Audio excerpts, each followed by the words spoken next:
Assalamualaikum warahmatullahi wabarakatuh. Waalaikumsalam warahmatullahi Kang Seni, saya ingin bertanya, Boleh.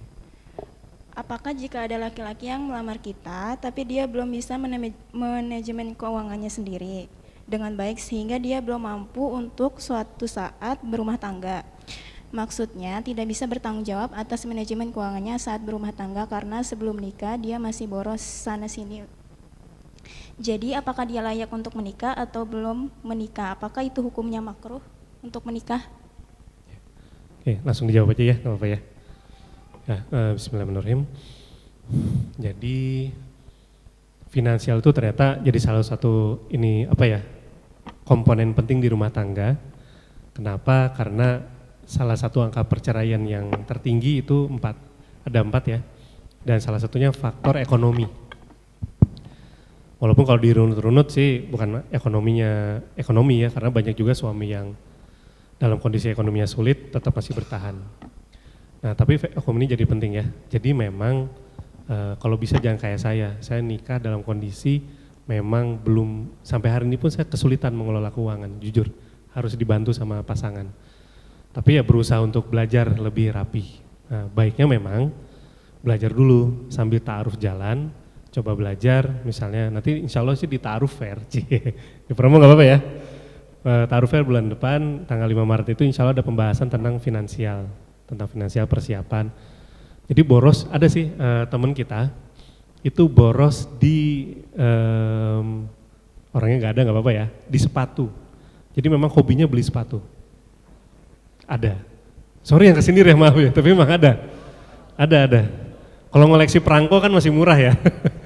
Sepatu kan harganya bisa 3,5, 4,5 gitu ya. Yang outfit lu harganya berapa yang gitu. Oh ini sih jam gua cuma 10 juta gitu kan. Kita langsung gimana gitu. Kalau mahar 5 gram emas jauh banget gitu kan. Nah memang ada, tapi dia bisa nggak? Bisa, makanya dalam ta'aruf itu ada pendampingan. Nah si pendamping ini yang mentoring dia dalam artian punya kapasitas untuk ngobrol sama dia, oke, lu bisa nggak misalnya, lu beli sepatu setahun berapa kali? Ya bisa dibilang sebulan sekali malah. Oke, bisa nggak lu? Bisa nggak? Lu dikurangin gitu. Jadi kalau dihilangkan susah. Karena cowok memang ketika masih single, nggak tahu ya Mas Adam ya, itu kan ngerasa nggak ada tanggungan ya, bener nggak? Kayak ya gue jajan-jajan aja gitu, tiap hari makan bukan seblak yang sekarang lagi apa, mie gacoan gitu ya, ngantrinya sampai luar gitu. Gue mau ngebareng mixue, jangan mixue apa ya, cari lagi. Gue mau tiap hari makan di Solaria kan nggak masalah. Gaya yang penting, apalagi Jaksel kan, kalau bisa mah keren, ada ramen baru buka, gue langsung makan, foto, buat posting, review makanan, padahal bukan kerjaannya. Tapi begitu nikah, entah bagaimana sebetulnya laki-laki itu udah ditanamkan dalam otak untuk ada rasa belas kasihan sama pasangannya. Itu yang membuat dia jadi berusaha mengelola keuangan dengan baik. Jadi memang bisa jadi Mbak, sebelum nikah dia tetap masih kayak agak boros, tapi setelah nikah ada kemungkinan dia berubah. Tapi harus bikin perjanjian di ta'arufnya. Gentleman agreement, nggak usah ditulis di perjanjian pranikah. Saya sebagai suaminya Mbak, siapa namanya? Ya, Debbie ya. Saya sebagai suami, bila saya menikah dengan Debbie, saya tidak akan membeli sepatu lagi seumur hidup saya misalnya, enggak bisa, ya nggak sampai ke sananya, tapi oke deh, dalam setahun saya hanya beli 1 atau 2 kali. Atau saya masih seneng goes, peralatan goes kan hahaha gitu kan, harganya kan bikin istri ngamuk kan gitu. Uang belanja 1 juta, beli peralatan gini 5 juta langsung beli gitu kayak gitu. Ya gak bisa langsung dikurangi karena hobi cowok adalah salah satu cara detox dia. Beli sepatu bagi kita, dia kan dipakai untuk main basket, untuk jalan kemana, itu saran dia untuk detox. Nah jangan langsung dilarang, tapi minta si pendampingnya untuk diskusi sama dia, bikin perjanjian, oke, nanti saya akan mengurangi gini, coba dikelola dari sekarang sampai nikah nanti. Jadi ta'aruf itu setelah nikah, kalau ada masalah si pendamping itu wajib membantu sesuai kapasitas ya. Jadi misalnya Mbak ternyata udah nikah, si suaminya ternyata masih boros, nah itu bisa tuh si pendamping dilibatkan untuk membicarakan itu. Itu boleh melibatkan, jadi untuk memperbaiki rumah tangga niatnya ya, bukan jelek-jelekin suami. Jadi walau alam bisawab, layak atau enggak sebetulnya kan ada juga yang boros tapi nggak hanya ke dia, tapi boros ke istrinya, itu gimana? Mau nggak? Boros banget, udah buat kamu, Debbie, wah semua uang tuh disawer, gitu. Aku gajian, gitu kan. Ya kan itu seneng, boros juga sama istrinya. Ya udah, kamu beli sepatu setiap hari nggak apa-apa, asal gue dapat gini. Jadi nanti cara pengelolaannya belajar aja, karena masih itu kan skill, finansial tuh skill. Tapi yang penting ya di akidah, karena akidah itu sebuah keyakinan yang harus ya justru akidah tentang Islamnya harus kuat dulu, baru soal keuangannya. Wallahu a'lam bishawab. Masya Allah, jazakallah khair. Kang Sani gimana? Kak Debbie udah terjawab? Insya Allah ya. Insya Allah. Oke, lanjut ya dari Ikhwan. Saya senang loh di sini. Biasanya Ikhwan gak ada yang nanya, tapi begitu beres ke belakang dia nanya, dikejar saya, minta nomor. Silakan.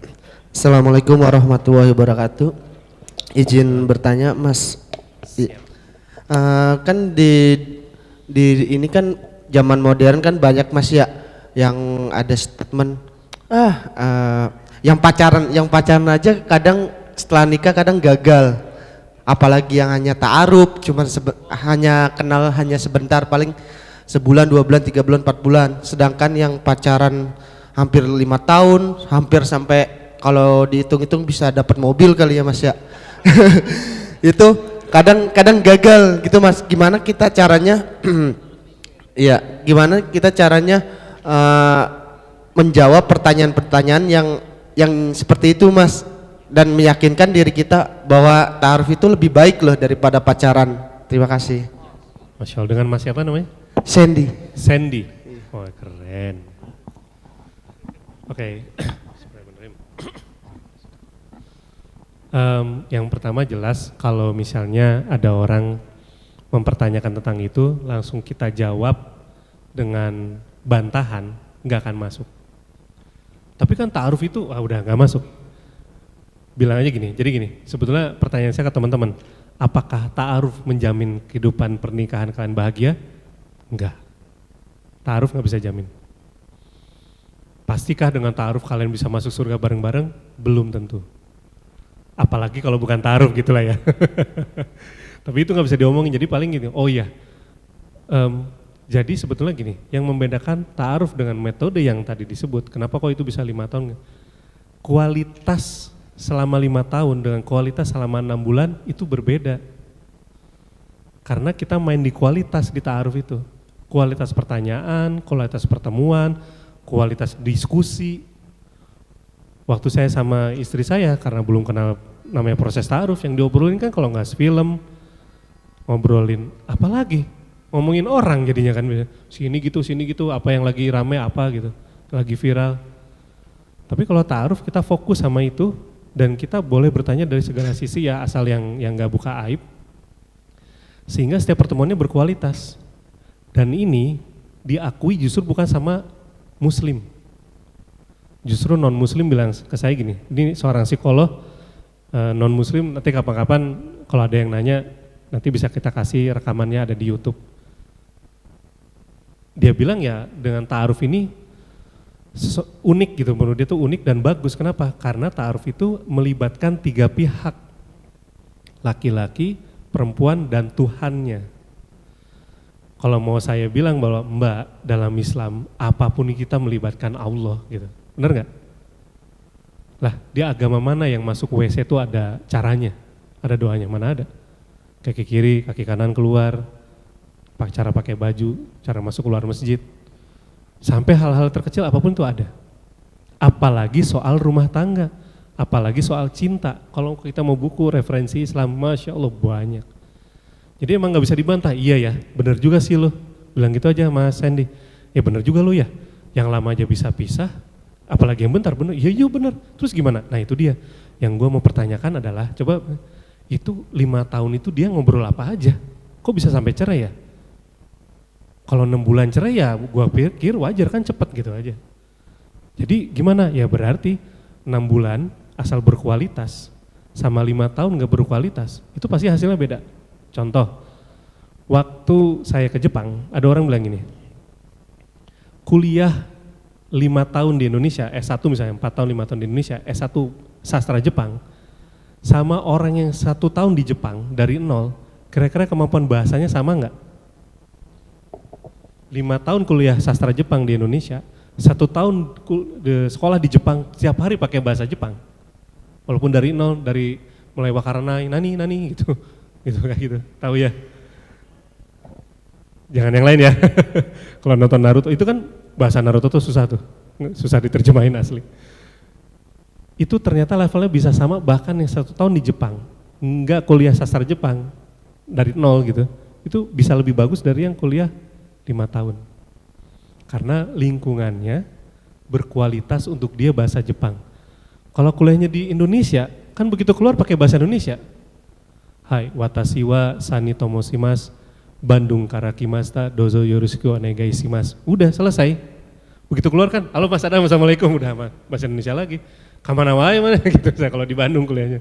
Kamana hungkul, dan ini kita di mana? Ada yang pakai bahasa Jepang? Enggak.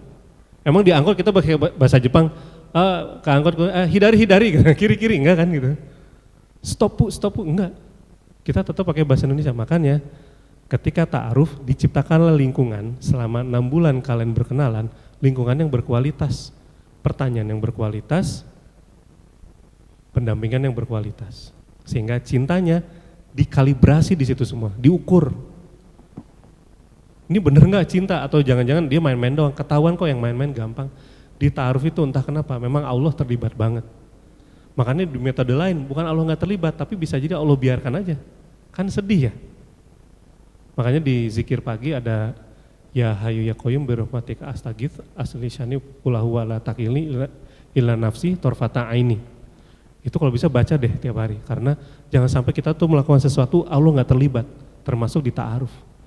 Kalau ta'aruf Allah terlibat, itu ketahuan loh kalau orang itu, mohon maaf ya, diam-diam dia bermaksiat, diam-diam ketahuan, nggak tahu gimana caranya. Nggak tahu gimana caranya, tapi Allah punya cara. Makanya bisa dibilang 6 bulan berkualitas sama 5 tahun yang tidak jelas kualitasnya, tentu beda bro hasilnya. Nah kalau misalnya Mas Andi nih ya, ada temen yang nanya, nah untuk lo lebih tahu, lo ta'aruf dulu deh gitu. Karena kalau orang belum ta'aruf, orang belum minum ini, dia nggak tahu betapa segernya minum ini. Walaupun tidak berwarna gitu kan. Enggak apa-apa. Bukan nyindir enggak ini. Tapi seger beneran, ini enak loh. Ini minuman sehat, bener. Enggak bercanda. Gitu ya Mas Andi ya, berarti 5 tahun sama 6 tahun yang membedakan apa? Kualitas pertemuannya dan kualitas hubungannya. Itu yang membedakan. Wallahu a'lam bishawab. Jazakallahu khair, Kang Sani. Baik, ada satu pertanyaan lagi dari Iwan, Kang.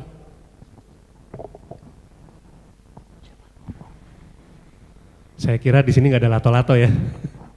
Begitu turun tak. Ya, Assalamualaikum warahmatullahi wabarakatuh. Waalaikumsalam warahmatullahi Ya, wabarakatuh. terima kasih atas kesempatan yang telah diberikan. Mohon maaf izin bertanya Kang Sani, ini mungkin agak out of topic sedikit ya, tetapi masih ada kaitannya mengenai cinta di kalangan remaja. Saya seorang guru di sekolah. Salah satu fenomena yang sekarang saya temukan di kalangan siswa saya itu adalah pacaran. Yes. Nah, ada 2 kasus di sini. Yang pertama kasusnya ini ya siswa biasa, dan yang satu lagi adalah siswa dan dia itu dan sebenarnya dia itu aktif sebagai anggota Rohis. Nah, sebenarnya yang mau saya tanyakan ini adalah bagaimana treatment saya sebagai seorang guru, paling tidak jangan sampai pertama mereka tidak merasa dihakimi dan misalnya nasihat itu bisa masuk. Karena kemarin pun saya pernah beberapa hari lalu saya pernah bukan mergokin ya istilahnya, mergokin nggak berduaan gitu, maksudnya di dalam kelas tapi berangkulan gitu, laki-laki perempuan berangkulan di dalam kelas, dan posisi di situ masih banyak teman-temannya gitu, masih baik teman-temannya. Terus juga ada teman-temannya itu juga cerita, Pak ini si teman kita pacaran mulu di kelas Pak, kayak gitu dan sebagainya.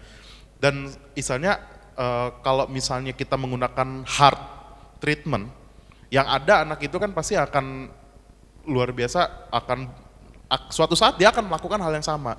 Karena faktanya sudah pernah ada yang kayak gitu, ketahuan sama wali kelasnya, kemudian dipanggil keduanya, dikasih poin dari sekolah, dan pada akhirnya sekarang masih terus-terusan seperti itu, nggak ada efek jera. Jadi kira-kira treatment yang bisa saya lakukan, karena ini berkaitan dengan generasi gitu kan. Ini berkaitan dengan generasi, ya saya jangan nggak mau generasi di bawah saya, murid-murid saya juga pikiran yang ada di pikiran itu hanya pacaran, pacaran, dan pacaran gitu. Sedangkan mimpi mereka itu masih panjang, cita-cita mereka itu masih tinggi, seperti itu. Begitu Kang Sani, terima kasih. Assalamualaikum warahmatullahi wabarakatuh. Waalaikumsalam warahmatullahi wabarakatuh. Masya Allah. Namanya siapa? Akmal, Mas Akmal, guru untuk apa SMP, SMA? guru SMK. SMK, wow. SMK negeri. Oke, SMK negeri ini. Tantangannya Masya Allah nih. Berarti bukan khusus muslim ya, maksud dalam artian bukan sekolah Islam. Tapi yang umum khususnya ya? untuk yang ini sih, itu paling tidak yang muslim, karena kan mayoritas kan siswa saya kan negeri, jadi muslim, dan satu lagi juga siswa yang anak-anak rohis gitu, bahkan ada yang saya tahu mereka tuh pacaran gitu loh, lebih ke treatmentnya aja sih, gitu aja. Bismillahirrahmanirrahim, jujur aja memang saya sendiri sedang mempelajari ini, kemarin juga di sekolah anak saya, itu dari SMP pun ada yang udah mulai, ada berita-berita kayak gitulah, jadi jangankan SMK, SD pun sudah mulai. Jadi memang treatment yang pertama, ya memang ya kalau di cara keras, tapi balik lagi dia why-nya nggak punya, jadi why kayak, kenapa sih saya nggak boleh pacaran, itu kan harus ketahuan dulu, dan itu emang nggak bisa di depan dua-duanya. Satu, laki-laki, itu nggak suka dihakimi di depan perempuan. Jadi kalau mau manggil memang harus satu-satu. Dan harus sesuai jenisnya. Yang laki-laki dipanggil guru, laki-laki yang perempuan sama perempuan dipisah. Dikasih tahu aja kenapa kamu suka sama dia. Jadi kita dijadikan teman untuk dia ngobrol. Emang kenapa sih dia menarik buat kamu? Ngobrol aja buat lo, gimana sih? Ya ngobrol-ngobrol-ngobrol. Nah setelah itu memang gimana ya, memang penjagaannya kan ini sekolah pulang terus mereka bisa ngapa-ngapain, bisa ini. Nah kita sebagai guru jujur aja, ini entah baik entah buruk, kemampuan kita terbatas, bukan teritori kita seluruhnya untuk bisa mengcover mereka untuk nggak pacaran, karena di situ ada orang tuanya. Jadi memang baiknya panggil orang tuanya, tapi orang tuanya diedukasi dulu.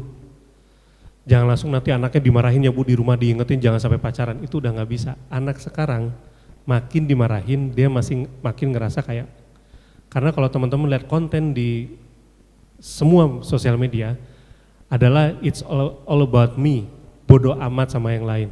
Ini saya, bapak ibu saya nggak akan ngerti peran saya gitu. Jadi orang tua diedukasi bahwa gini ya prinsipnya, ketika anak itu pacaran, ini bisa menyakitkan bagi orang tua, tapi bagi saya ini sebuah pelajaran. Ini nasihat dari guru-guru parenting, ketika dia memilih pacaran sampai berangkul gimana, dan dia lakukan itu, berarti dia nggak dapat itu dari orang tuanya. Dia nyari kasih sayang yang lain dari orang yang bisa ngasih, dan dia akan terima. Dan memang tugas guru berat di situ. Selain dijadiin semi bro kali ya. Kalau bro banget kan nanti, weh bro Akmal gitu kan, kawan juga ya. Kemana aja Bro Fitri gitu, gurunya, weh ditoyor kita kepala, nggak boleh.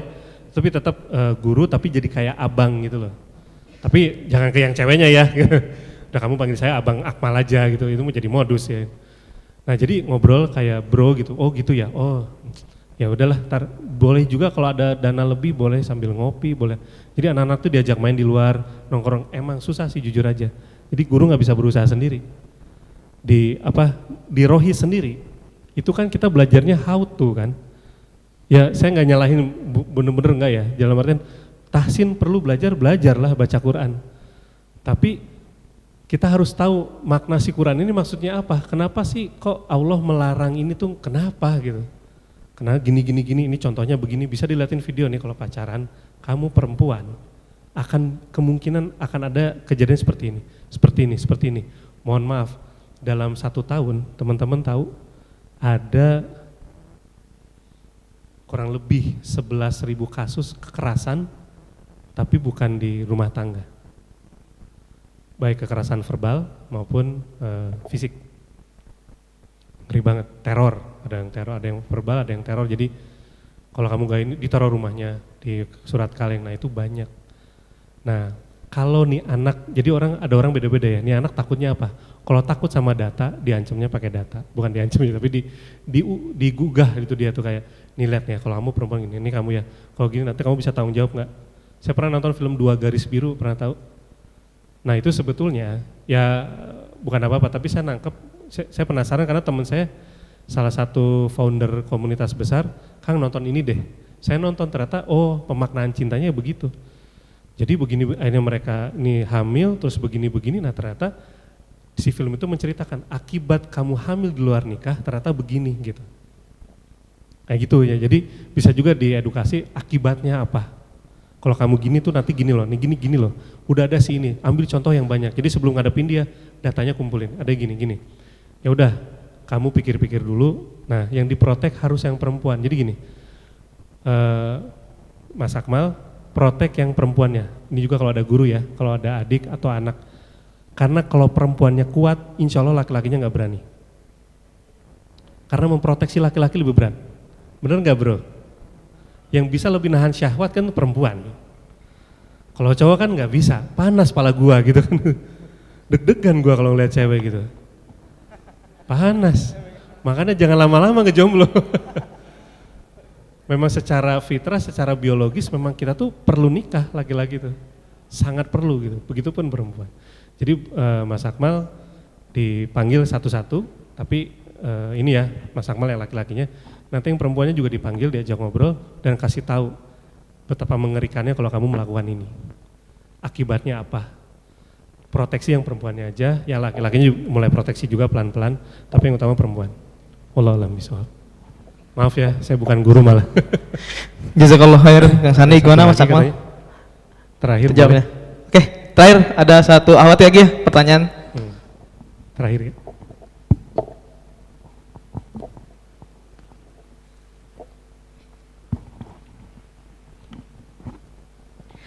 Oke, assalamualaikum warahmatullahi wabarakatuh. Waalaikumsalam. Oke, Kang Sandi saya ingin tanya. Boleh. Oke, untuk pernikahan yang baik kan memang harus diawali dengan niat yang baik. Salah satunya itu adalah dengan ta'aruf. Lalu gimana sih kita tahu kalau calon kita ini tuh mempunyai akhlak yang baik. Jadi supaya kita itu tidak seperti membeli kucing dalam karung. Lalu pernah nggak sih ada, misalkan di CV-nya itu dia nulisnya seperti ini, tapi di real life-nya itu berbeda jauh dengan di CV yang dia tulis. Lalu bagaimana menyikapinya? Terima kasih. Siapa namanya? Wida. Wida, oke. Jawaban yang kedua dulu ya. Banyak jawabannya. Jadi banyak yang CV-nya surga, ketemunya Masya Allah, tabarakallah, ini dunia, banyak nggak sesuai banget. Karena saya 4 tahun kerja di rekrutmen, memang rata-rata CV itu harus bagus. Saya seorang pekerja keras, saya seorang yang tepat waktu, saya punya etos kerja yang baik. Pas ketemu, gini duduknya. Jadi saya mau dicari kerja apa Pak? Ya, saya tuh orang yang tegas, saya orang nggak tegas, ternyata galak, beda kan.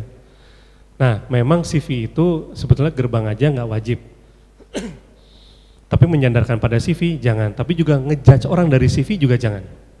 Jadi jangan lihat CV-nya, ini langsung, jangan juga, kecuali fundamental. Misalnya dia ngerokok, atau dia ada hal-hal yang membuat kita tuh nggak baik, misalnya ya dia tinggal jauh di luar kota di mana yang kita nggak mau pindah ke kota itu misalnya. Jadi CV itu jangan dinilai langsung plek-ketiplek pasti sama, karena pasti beda. Dan CV bukan sandaran tapi hanya pintu masuk gitu ya. Jadi nilai CV hanya buat biodatanya usia sekian, gini udah. Untuk tahu lebih dalam dengan ta'aruf. Nah, mengetahui seseorang akhlaknya di saat ta'aruf itu jujur aja nggak bisa lebih dari 40%-nya mungkin. Semua metode yang dipakai di dunia ini akan tahu orang itu 100% seperti apa hanya setelah akad nikah dan tinggal bareng. Nggak ada cara lain. Jadi ini yang saya siapkan ke teman-teman. Kalau belum nikah, akhlaknya baik, alhamdulillah. Begitu sudah nikah, itu bukan berubah, tapi dia buka yang lain. Ini baru 1 pintu dia buka nih. Nah begitu 2 pintu kebuka, 8-nya belum. Nah begitu saya terima nikahnya, sah dibuka semua, sama Allah dibuka. Hijabnya ditarik, set gitu. Jadi cara tahu akhlaknya baik atau enggak di saat ta'aruf pertama. Ini versi saya ya, nggak apa-apa ya. Misalnya lagi ketemuan, lagi ta'aruf, tiba-tiba ada azan. Kalau dia mulai gelisah, kayak, aduh sholat di mana ya, terus udah mau qomat, insya Allah akhlaknya baik. Tapi kalau lagi azan, terus aja dia ngomong, wah jadi saya tuh ya Mbak, saya tuh dari kecil itu bisa benerin radio. TV pecah saya benerin. Ini lagi, hati yang pecah saya gitu. Bisa semua, udah qomat, udah rakaat pertama, si teman-temannya udah lihat-lihatan, udah mau nyetop tapi dia ngomong terus, udah ketahuan. Itu salah satunya. Atau bisa juga taruhnya jam 5 sore. Bisa datang ke rumah Mbak, datang ke rumah jam 5 sore, nanti maghrib suruh jadi imam. Nah, dia gimana akhlaknya di situ kan, bapak aja gitu kan, biasanya nggak langsung, oh saya imam ya, oke. bukannya jelek, tapi baiknya dia, oh bapak aja dulu atau gimana, walaupun itu bukan yang buruk, tapi oh ini akhlaknya levelnya beda gitu. Dan yang lain gimana caranya? Tanya keluarganya. Makanya di ta'aruf boleh nanya sama keluarganya. Mbak Wida tanya kakaknya, adiknya, bapaknya, ibunya, dianya nggak ada, boleh. Yang penting Mbak Wida nggak sendirian, ada pendamping nanya, dia tuh di rumah gimana ya, misal Mas Akmal udah nikah? Belum. Mbak Wida udah nikah? Misalnya Mbak Wida sama Mas Akmal taruh, ini misalnya loh ya. Ya kalau iya kan qadarullah itu ya, kita nggak tahu, kita nggak pernah tahu.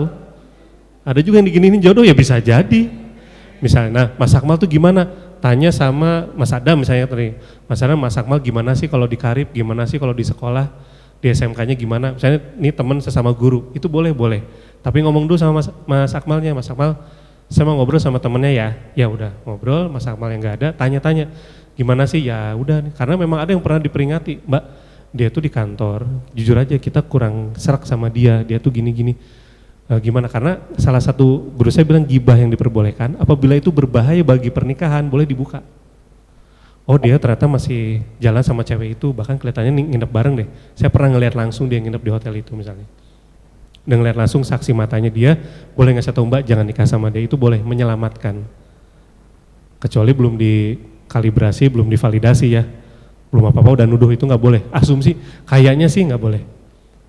Itu jadi untuk tahu akhlak. Oh kalau di kantor Mas Akmal itu begitu azan, itu nggak ada langsung di bangkunya. Karena dia yang azan, dia yang qomat, dia yang jadi imam. Dia khotib juga kadang-kadang gitu. Merangkap semua, jamaahnya nggak ada gitu.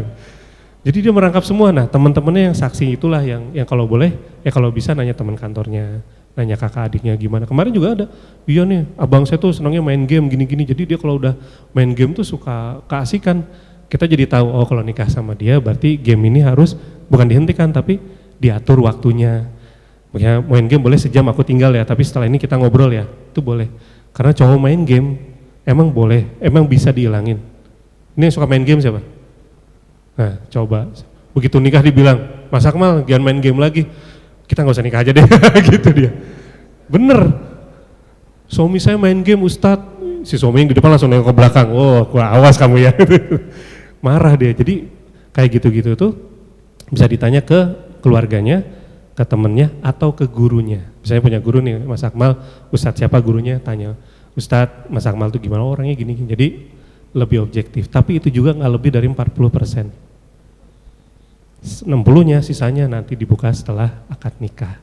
Tapi jangan khawatir, dengan ta'aruf at least sudah diawali dengan hal yang baik, sehingga keberkahannya lebih mudah diambil, lebih mudah didapat daripada tidak memakai metode ta'aruf yang mungkin lebih banyak zinahnya. Wallahu a'lam bishawab.